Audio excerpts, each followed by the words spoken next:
So the sustainable city, eco-city or green city, it's a city designed with consideration for social, economic, environmental impact and resilient habitats for existing populations without compromising the ability of future generations to experience the same.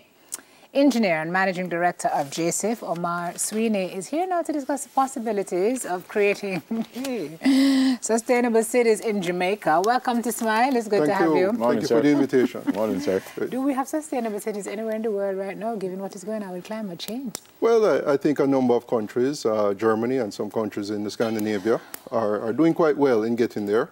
And certainly we have models to follow here in our own country of Jamaica. So Kingston and Montego, Kingston and Montego Bay are not sustainable cities? Well, not at this time, I would say. Not at this time. And based on the definition that Simone just gave, certainly sustainable cities would mean a city that would exude all the elements of renewable energy, efficient transportation systems, green spaces, persons who solid waste management. I mean, when we talk about all of these things, I think Jamaica is developing the policies and trying to get there, but I think the infrastructure that we require, and of course, public education and behavior. Let's do report card. It's report card time. Okay. On a scale of 1 to 10, where is Jamaica in terms of sustainability? Well, that's a big question, Simone. I mean, I think that Jamaica has using the key indicators you just mentioned. You know, for instance, that there's been a topical discussion about Vision 2030.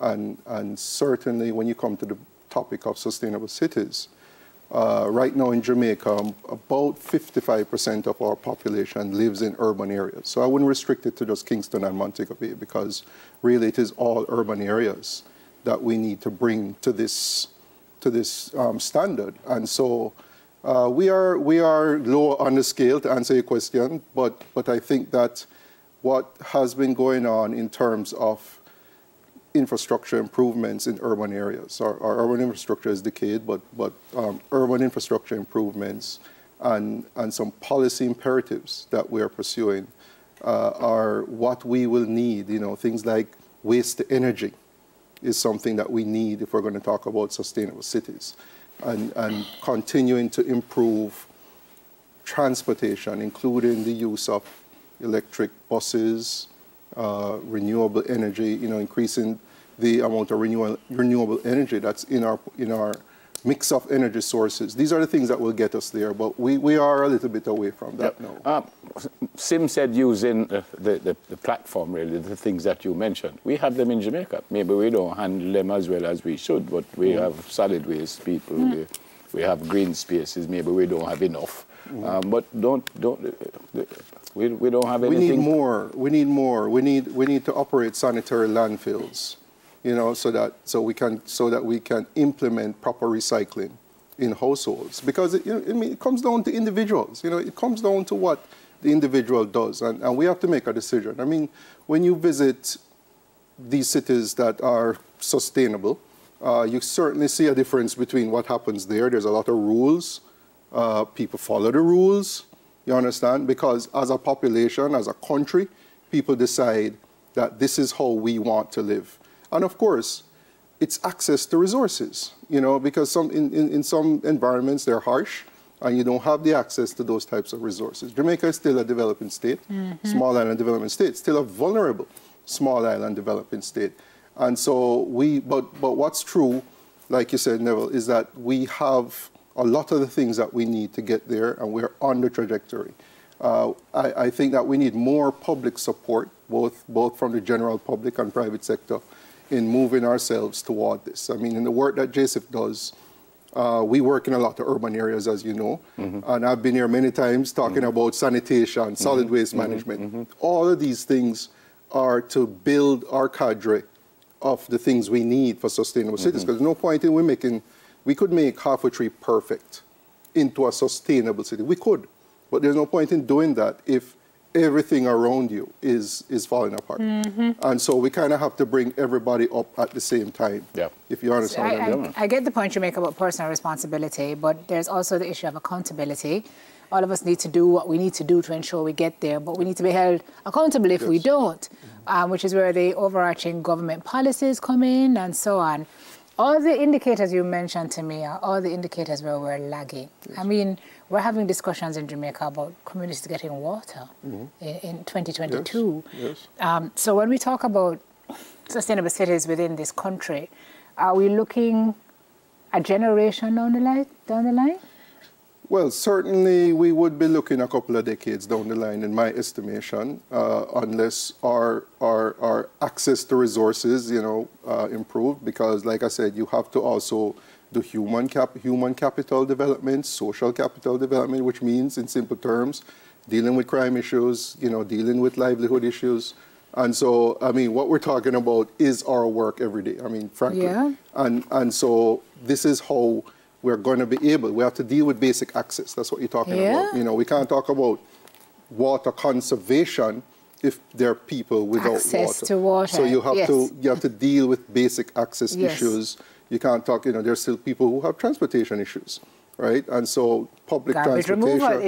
Garbage removal issues. So we have to solve these problems before we can really get to the point of moving towards the ideal of a sustainable city. And so that's where we are. Look at Kingston and be specific. I know we have to improve, as Sim said, we have to improve our public transportation. We probably don't have enough green spaces. But if you get there, where do you put the green spaces?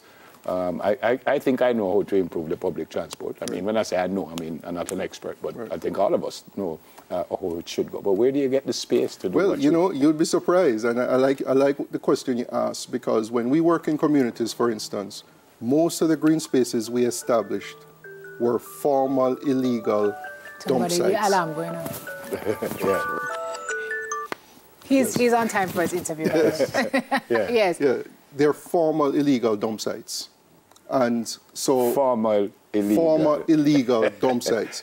So if it's almost like those two words should mean the same. If you illegal dump site. First establish proper solid waste disposal, you find that a lot of little spaces now become available. Right.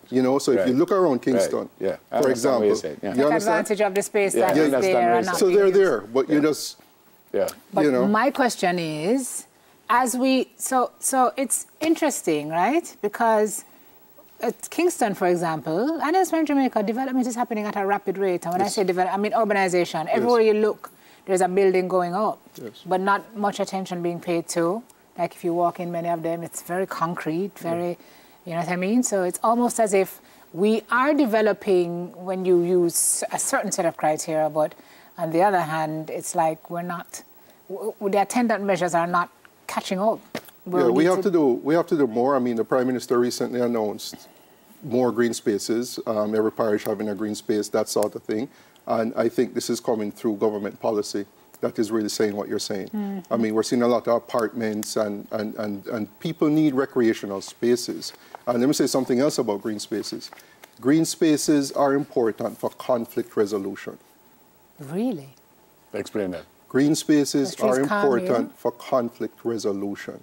If you live in urban spaces and there's conflict because it's dense, it's more dense, and people are stressed, green spaces are important where the person can maybe go and calm down. Right. Or you can go and have a conversation in a better environment. And so sometimes we just ignore it as they say, oh, it's a fun. It is important to keep conflict. That's so it's interesting. It's profound. Can we plant some green spaces here because we can put one right behind you. Can put a tree? Okay, all right. Yeah, I understand. Important work that Joseph is doing. What I suggested many years ago is like, well, we call them little towns now, like Vineyard Town and stuff. But all those areas should have a park. Yes. Every single one. Every single one should have a little park. I grew up in an area, if you ever see the park, especially in the summertime, you drop down. Right. I mean, everybody just go out and just sit down, whether it's picnic or not, just sit with your family, I mean, and we as Jamaicans must demand it. You know, we must want it and do our part to effect it too, because if you have a place where you see some trees can plant, the community can come together. One of the problems is that we don't protect it. I mean, so you say you have a little park where you can sit down on the grass, and then 2 weeks later the dog, them, you can't sit down on the grass anymore because the wild dogs are all about, and, you know, so we not only need to place them there, but we need to, you know, look after them and protect them. Good to see you, sir. Thank you. Thank you for the invitation. And good work that JSIF, you and JSIF are doing. Omar Sweeney, Engineer and Managing Director of Jamaica Social Investment Fund. I think that alarm means you have somewhere else to be, so we left you right on time. Up next, we're going to be talking about the global impact of dancehall culture. Maxine Stowe is here to take us through that discussion. We'll be right back.